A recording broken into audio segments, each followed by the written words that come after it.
Hey guys, Ron here. You know that last one I did with the growth hacking, growth hack hashtag. It worked really well. It got followers. Scumet, thanks for coming on. It got followers and a lot of favorites, and actually, what it did more than anything is it just got a bunch of people to add me to their list. Colin Watkins, thanks for joining. I think just by using that hashtag, a bunch of people add me to their list on Twitter, and I think that's going to be getting me followers as well. And then the followers turn into more Periscope people. So, I was really big into the the growth hacking concept about over the last few years, but I really got into it about a year ago, but then I felt like people didn't really know what it was, so I kind of stopped with that, and then I got really into the headlines, and I really into the copywriting, with the monetizing and everything, and then I've just spent a lot of time with the, Facebook and coming full circle with Hootie Mom. Thanks for coming on, Hootie Mom, and coming full circle here with, Facebook and Twitter again. Mason Snyder, thanks for joining, and for those that don't know me, Ronor.com, RONORR.com. I've been around the internet off and on for about 20 years, and before most people even knew what the internet was, I had tried about 5,000 things that just came and gone, and I saw a lot of different things over the years. So, Keita, thanks for joining. Hello, it's me, thanks for joining. I've had to do what I would call process of elimination. Howard's, thanks for joining. And just do process of elimination and just sift through as much data as fast as I can, because there's just so much information out there now that I got to find what I have to deal with social dynamics a lot and figure out what works and what doesn't work. Blake Hermson, I'm glad to see you back again. Thanks for all the hearts on the other broadcast that I did. Well, looks like Blake may be back. We had another person on here. Blake, thanks for hearts. Kirklam, thanks for joining. So this is the article. I'm going to be doing another one here too, but Uber speeds past Facebook as the quickest to 50 billion value level. It's very interesting. They just did another round of funding for $1 billion, and they just went through hell, I guess, in New York over the last week, where New York wanted to limit how many Uber rides were there. I believe this article will go on to state that Facebook took about 8 years. Janelle James, thanks for coming on. We got a lot of people on now. I believe this article will discuss how Facebook took about 8 years to get up to that $50 billion evaluation, and that Uber did it in only 5 years. And then also, people to keep track of too is Elon Musk. Byron Watts, good to see you on. I think I know you from real estate, and I know you from Facebook as well too. So it looks like Uber did it in 5 years. Thanks for all the hearts, guys. Looks like Facebook did it in 8 years. I'm sorry, Uber did it in 5 years. Has Uber been banned in some places? I thought I heard that they had been banned in some places. I'm not an expert on it. Here's the little bit I know about Uber. Tesla will not be as big as Uber, no way. But here's what's basically gonna happen on that. They say within 20 to 25 years, everything's going to be self-driving cars. And Tesla's going to get together with Uber, and they're going to get together with Google. And they're basically all going to get together and just have self-driving cars for everybody. And Uber's probably going to be a very large amount of them. But it's hard to say who's going to really be bigger than anybody else. But yeah, no, you're right. Uber is going to have sorry, you lost connection. Uber is going to have a much larger fleet. And for those not following, Tesla just bought up tons of acres out near Vegas, Nevada, and out near Nevada, and they now are going to own the largest factory in the world, or for sure the U.S., but I think the world, and I think it's for making batteries. Tesla's going to be owning that, so everybody's going to be the biggest in one way or another. So Uber did it in 5 years. Took Facebook 8 years to get to that $50 billion valuation. Facebook ended up going, thanks for all the hearts, Facebook ended up going public. as you know, and the article, I believe, goes on to say that Facebook is now worth $260 billion, just to show how much they've... But Facebook also just came up with some new stats. If you look on my Facebook page and check it out, that's it right there, facebook.com/RonOrCom.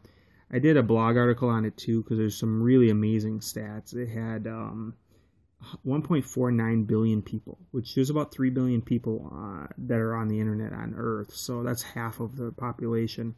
Just Rickrolled, Kirkland, thanks for coming back. Sorry about a bad connection there for you. So that's something to keep in mind, how many people. But what the article is actually interesting about too is I have some stats on there. And they talk about their WhatsApp has like 800 million people. Instagram has like 700 million people. They have a very good job. They did a very good job of buying the WhatsApp for the 19 billion with 3 billion in stock options, and then the WhatsApp that they bought it, or I'm sorry, the Instagram that they bought also. They just really like those user databases, and I think part of it is an offensive move. I think part of it is a defensive move. They don't want anyone else to get as big as them. Google does the same thing.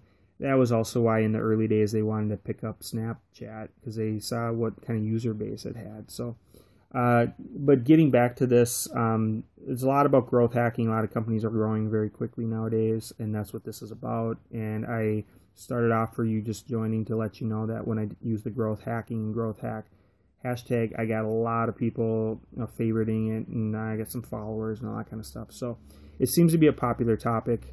I got some chats coming on here, an event coming up today, it looks like, from a buddy. And what else was I going to add? So I'm going to keep on that topic. Here's what I'd like to do, though, too, is I'd like to get into hashtags and headlines with you guys. And when I say headlines, I mean the photos that are part of it. I mean the retweet hashtags, showing up hashtags in the search engine of Twitter. All of that kind of stuff. So here's my blog, ronor.com. You can check the many Periscope blog posts on here that you guys can check out, ronor.com. And then also, if you guys haven't checked out catch.me, katch.me/Ronor. Kirk Lem, thanks for coming back on. I'm going to go ahead and put a lot of this together, since there seems to be a lot of popularity on the growth hacking concept. I've been coming full circle with a lot of the things I've been studying, from the SEO over 7 years, and the blogging, and the Twitter and the Facebook, and talking to my growth hacking friends that I talk to, David and Dale, who are off and on here. They are big into growth hacking as well. They've been around the internet for a really long time. It seems to be a really popular topic nowadays, and all of these do come together, in my opinion, and they all connect in the growth hacking concept. And it really comes down, Kita, what is it? Growth hacking it's a good kind of hacking. I wouldn't be the first and best person to ask the exact definition, but as a general rule, Facebook's, the guy that started Facebook, Mark Zuckerberg, he has some kind of quote that says something like, just do stuff and break stuff and make things happen, kind of a thing.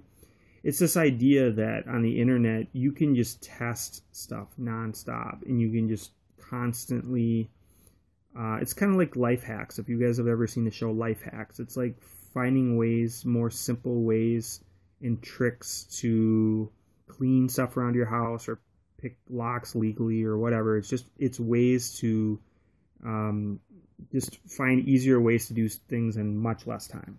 So, for example, a good growth hack would be, somebody might take, take a year to get 1,000 Facebook followers, or Facebook fans. It might take a year to do it, but some guy might be able to teach you how to get 1,000 in like 10 days. Because he just teaches you kind of how to hack your way to get there. He just teaches you some tricks to... It's not necessarily more hours. It doesn't take more hours. It's just looking at it from a different perspective. And that's how a lot of these companies are growing so quickly nowadays. For those who were on one of my previous videos, if you go to YouTube and type in the path to 1 billion, there's a Facebook video, and I can't pronounce his name, but and I think he's Indian. He's from the head developer of Facebook, and they basically said They got 7. If you could get people 7 friends in 10 days, that was the trick. That was like the main trick, and they have entire development teams on there now. Organic user-based growth. Thanks for that. Yes, I would agree with that. I'm bigger into the organic stuff because there's a natural social dynamics to it when that happens.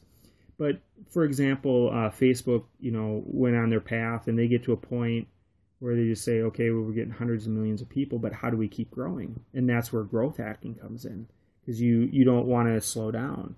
So you got to keep coming up with new methods. And so what they basically said is, we had some people on the head team, and they found out for those new accounts, if we can get them to get 7 friends within 10 days, that was the magic formula. He goes, that's it. It's that simple. He goes, now we have entire teams that work on nothing but that, figuring out how to simplify that. And so that would be like a growth hacking type of thing. Really simple type stuff is if you want somebody to like fill out 16 items on a form, like their name and phone number and all that stuff before they sign up to an account, you're probably not going to ask all of that on the first page. You're probably going to say, hey, give me your username and password that you want to create an account.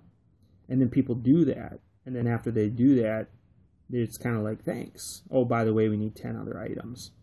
But they get you to sign up to an account first, so you feel like you're committed into it, that user interface, and then they ask you for more questions. But here's the thing, is when they ask you for those more questions, they might get more answers to those questions a day from now or a week from now or a month from now. But they did a growth hack method where they were able to break it down into smaller steps so that they got your email, so they were able to keep in touch with you. That would be like a really simple one, and that's been kind of going on for 15, 20 years. But you can just imagine like another 20,000 different types.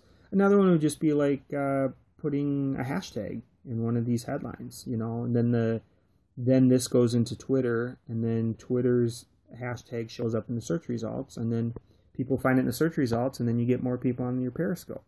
So you're basically just going through the work of doing the same thing you normally would do as a headline for this, but then why not just put a hashtag in there at the same time?